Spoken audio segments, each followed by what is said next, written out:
Hey everybody, Bill Murphy here with MMORPG.com. I am off camera, the floating visage behind the camera, while we're talking with the guys from Diablo 3 at BlizzCon. And guys, why don't you go ahead and start off and just tell us who you are and what you do on the project. Yeah, my name is Joe Shelley, and I work on Diablo 3. I'm a designer.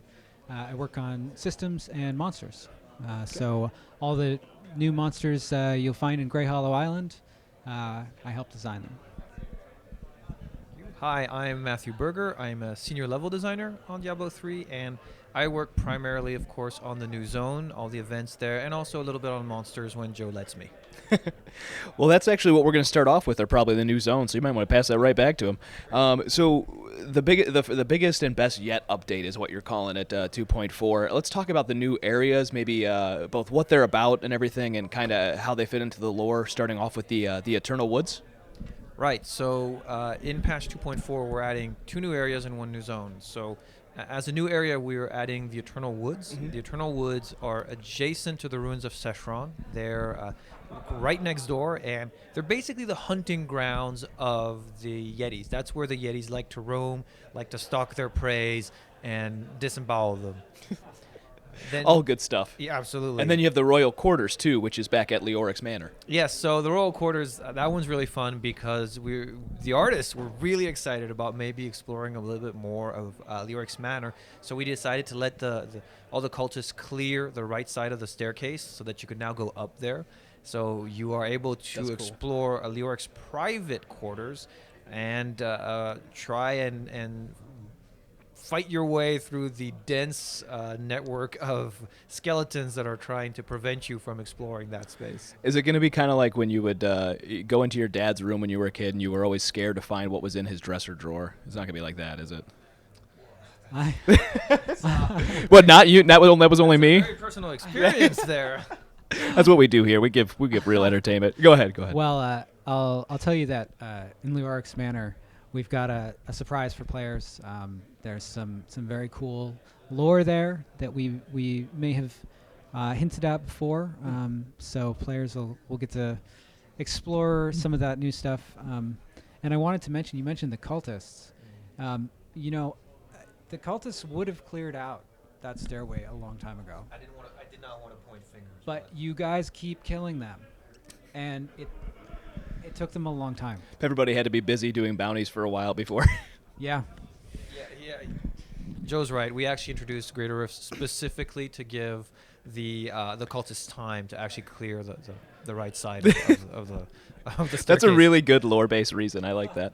Well, and then there's actually a whole new zone, the Grey Hollow Island, which is a forest. Talk a bit about that and everything that comes with it. I'm going to take a deep breath here. Yeah, all at once. You can't breathe anymore after this. Grey point. Hollow Island is a brand new zone, which means that it comes with new events, 7 new events. It comes with 16 new monsters. It's an amazing place. It's one of the biggest zones we've made. It's bigger than the ruins of Seshron. But most interestingly to me is we're trying a new type of storytelling. We're trying an adventure mode friendly storytelling, which takes into account that you might be doing events more than once, and you might be killing the individual at the heart of the event more than once. And in fact, if you want to really be able to experience the full story and get to the bottom of it, you're actually going to have to go through the zone more than one time. Okay, so are there like multiple branching paths, or is it just stuff changes depending on when you go back there? No, it's not exactly like that. It's something different altogether. It takes into account the fact that you may be repeating these events. Okay. And that's all you can say about that right now. No, I mean, I can tell a lot more, but I don't want to spoil it. Yeah, I don't want to spoil the story. But I'm not going to, especially since, the people are going to be able to play it on the PTR next week, hopefully with a little bit of luck Wednesday or Thursday. So that's awesome. Those who are extremely excited about this will be able to get their hands on it very quickly. And that has all the new monsters too, like the Flesh Harvester, the Glowing Death, which is a wasp nest trap that, if disturbed, causes them to attack. How is that different from the other swarming? Joe's going to tell you because he made it nicer. Yeah, he looked really excited when I asked that question. Well, the Glowing Death emerged from these wasp nests, and we did some development on this. At first, the wasp nest would explode when you got close to it. Okay. And emit too painful, apparently. Emit low hordes of wasps. So we what we found is that you wouldn't even necessarily realize that it had happened. So we thought, well, you know what, what really makes wasps angry is when you blow up their nest. So when you're adventuring through Grey Hollow Island, you'll have to encounter these wasp nests, and if you hit one by mistake, or say while you're chasing a treasure goblin, a horde of wasps will come out. Now, we have reduced the number of wasps that emerge from a given one. He looks really sad about that. However, wasps' nests tend to be found in proximity to other wasp nests. Okay. So you can very easily end up with several nests full of wasps who are all very angry that you destroyed them. Joe displays a more subtle form of cruelty Yeah, than I do, but it's there. I don't know which one's more terrifying, to be honest. Let me mention also, you hit on one of the other monsters. One of my favorite new monsters in Grey Hollow Island is the Hive Mother. Okay. Now this is a monster that's somewhat similar to the Rat King from Ruins of Sescheron, but it's smaller. She has horns, and she has wasps in her back. Now, when she first encounters you, only a few of the wasps are active, and so she'll kneel down, and this cloud of wasps will come out and fly at you and explode at your where you were standing. But as you continue to fight her, more and more of the wasps on her back will become active, and so she'll start throwing 2 wasps at a time, and 3 wasps, and up to as many as 5 wasps at a time. So she really ramps up. And you want to get her down quick then, because That's right. Yeah. These are the wasp projectiles, right? They are projectiles. Oh, yes. nice. She stays at range, so you're going to want to leap over there or clear out the monsters to clear a path get to her, to her. so you can get her taken out. Is the Grey Hollows Island, is it kind of leading us in a new narrative direction? Is there more story that you guys really want to tell that we're working towards here with this, or is it just kind of a new place to play? It's a new place to play, and it's a great opportunity for us to experiment a little bit more and to try different things. And there is always so much more story in Sanctuary, so any excuse to deliver some of that to our community, especially to those who are very passionate about lore, that makes us happy. And then kind of going into to seasons a little bit then with that. They're going to be every 3 months from now on, after Season 5 onward. Is that Yes, correct? we're aiming at, not exactly, we're aiming Okay. at seasons being 3 months in length. However, we're going to create a little bit of a break Okay. between seasons, breathing room for players to just go back and play in the main game with their friends, everybody in one location at one time. Can you talk about some of the changes that are coming to seasons to make them, I guess, more doable for players that don't want to lose some of their progress and stuff like that? Yes, absolutely. One of the new features we're adding is Rebirth. So Rebirth is squarely aimed at either players who are very passionate about one specific character and it's the character they play and they don't want to play anything else, or players who might have so many characters that all their character slots are filled and they still want, in both cases, to experience seasons. So what you can do now is you can rebirth one of those characters. He is transferred over to seasons. He is stripped of his gear. All his gear gets mailed to your main account where it will stay for 30 days. So you have to remember to put it into a stash or another character. And that character who has been rebirthed, it will begin at level 1. He will have no Paragon levels, just as a fresh new seasonal character. However, he will still have all his achievements, all his time played, and at the end of the season, he will return back into the main game and he will gain back everything that had been stripped away from him. So it's a great way for you to enjoy seasons, even though you might only want to play one character. And does he not? Does he take anything back with him when he goes back to the normal? Absolutely. Anything acquired during seasons, Cool. just as a regular seasonal character, comes back with him. That's cool. And I wanted to add too, with the new season's journey, we've been very happy with how that's played out, and we've in fact added.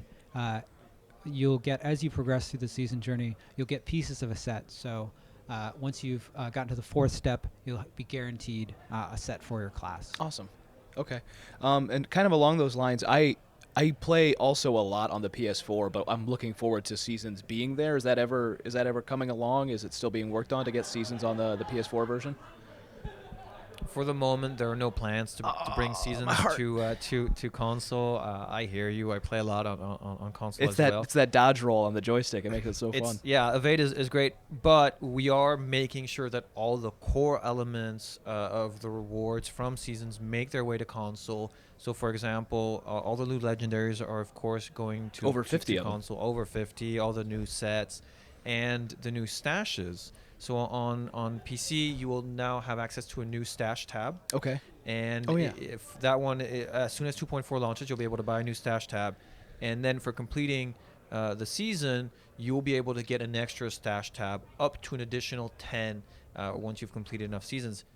On console, you will go, your stash space will be increased automatically up to 350, I believe, slots. 210 and 350 slots right away as soon as 2.4 launches. This is probably a shot in the dark question too, but it's one I was curious about. Have you ever thought about allowing players to transfer, even as just one direction only, PC characters over to the PS4? Or is it simply not possible? It's a conversation we've had, and we talked about it, but it is not possible. For one thing, you don't log into Battle.net on console, and it's a completely separate ecosystem, so you wouldn't be able to do that. And there are some subtle differences, but that's the main issue. If any other, now let's say you put out another full expansion down the road sometime, would those both come out to the PS4 and the PC at the same time, or is it, I guess I'm saying, would they both get updated? Absolutely. Hopefully. We have nothing to announce. I mean, what I can say is that patch 2.4 is coming to Xbox One and PS4, awesome. and we're very excited about that. Cool. I'm trying to think of other questions. How about actually one more for the console version? Is there a preferred version that you guys play in the studio yourselves? Like you mentioned you play on the PS4 a lot too. Is that the one you prefer the most? It's only because it's the one I have at home, and I have two little children, and it's easier to do, right? That's just. I know that feeling. No, it really is. I mean, at work, I have a dev kit from a PS4 dev kit and Xbox One dev kit, and as far as at home, it's just pick your console. Yeah. I know that on the team, there are people who have both, and sometimes it's a pain for me because I can't play with them and they're on the other system. How about you? Yeah, I play mostly on PC. I love the controls on console. I think it feels really natural there. In fact, my favorite class is the Demon Hunter. Yeah. And you mentioned the legendaries that we're adding in this patch briefly. Over 50.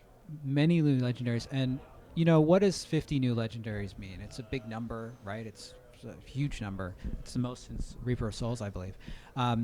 But we've really added them. We've really been thinking carefully about what we want to bring to the game with the new legendaries. And so, of course, we've got new sets in 2.4. There's reimaginings of existing sets, like the Crusaders Invoker set is now about thorns, and it's very active, and you're engaging. The Demon Hunter, there's finally a melee set for the Demon Hunter, so you can play a melee Demon Hunter for the first time.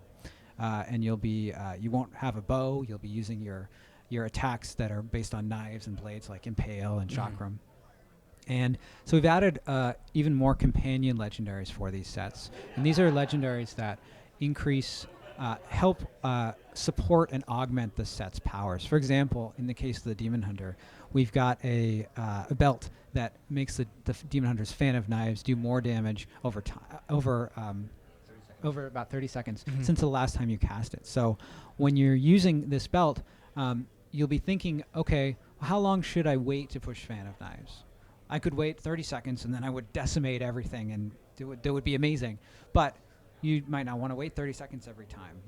So you think, well, can I kill them all with 10 seconds? Should I wait 11 seconds? So there's kind of a sense of finding how much you want to wait before pushing that button based on what content you're doing. Are you in Torment 7? Are you in Greater Rift 50? On top of that, we've got we've really looked at some of the skills that didn't have legendaries in previous patches. And so we look at things and we, as a player, you're saying, I love the skill. I wish there was a legendary that really made it shine. And so we've looked at those skills and we've tried to add legendaries to support all the different skills. Do you have an example, maybe? Well, the Phantom Knives Yeah. belt that I mentioned is a great example. But in addition to this, we've added sometimes we add all these great sets, and players, we're always adding new sets. We have new gameplay with the sets. We spend a lot of time making them awesome. But players do say, well, I've got my set, but I really would like to experiment with different skills. And so we've added a new set. It's only 2 pieces. It's two rings, and when you wear it, it boosts damage based on how many legendaries that you're wearing. Oh wow. So that's right, damage and survivability. So, and it's meant to be competitive with. We're going to tune it in the PTR cycle, and it's going to be competitive with your sets, but it'll let you sort of pick and choose. Okay, I want to create my own build with these, and I'm going to look at these legendaries, and you can go out and find. Oh, I need this one, and I need this one, and let's see how am I going to use the Herodric Cube to support this. So it's really going to open up a new dimension of diversity among player builds and give players a lot of really cool new stuff to check out. Cool. The one last question, and I'd get shot if I didn't ask it, is any word on more PvP? Matthew, I think you're... No word is what's coming out of his mouth. I mean, we have brawling in Diablo 3, but I think in some ways the best way to experience PvP with Diablo heroes is actually to go and play Heroes of the Storm. Oh, that's a good cross-sell. Well, it's not just that.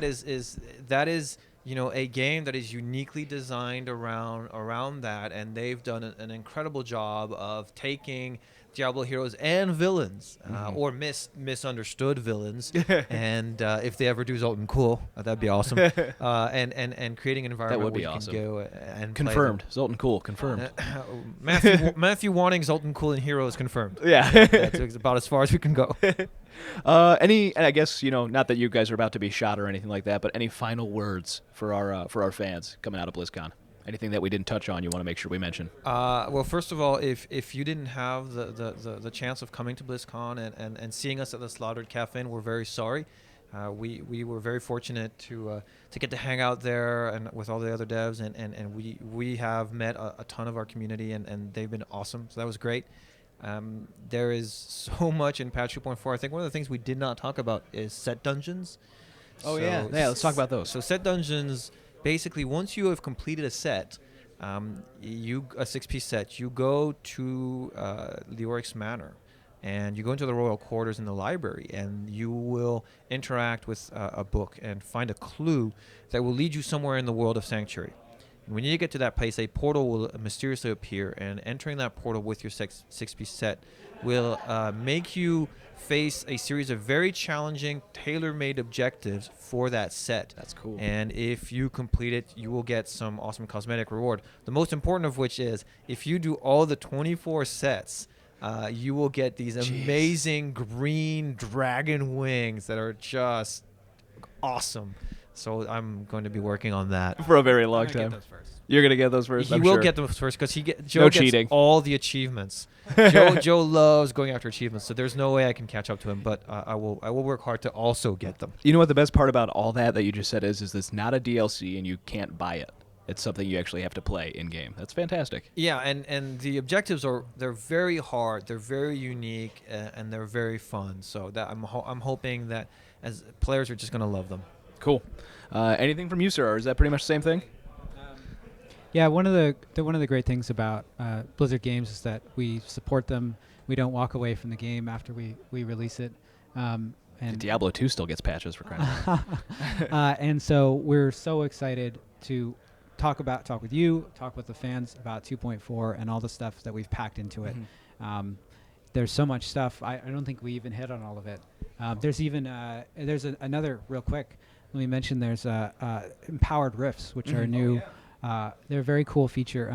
You'll be able to pay gold to get an extra roll at the end of your greater rift to upgrade your gem.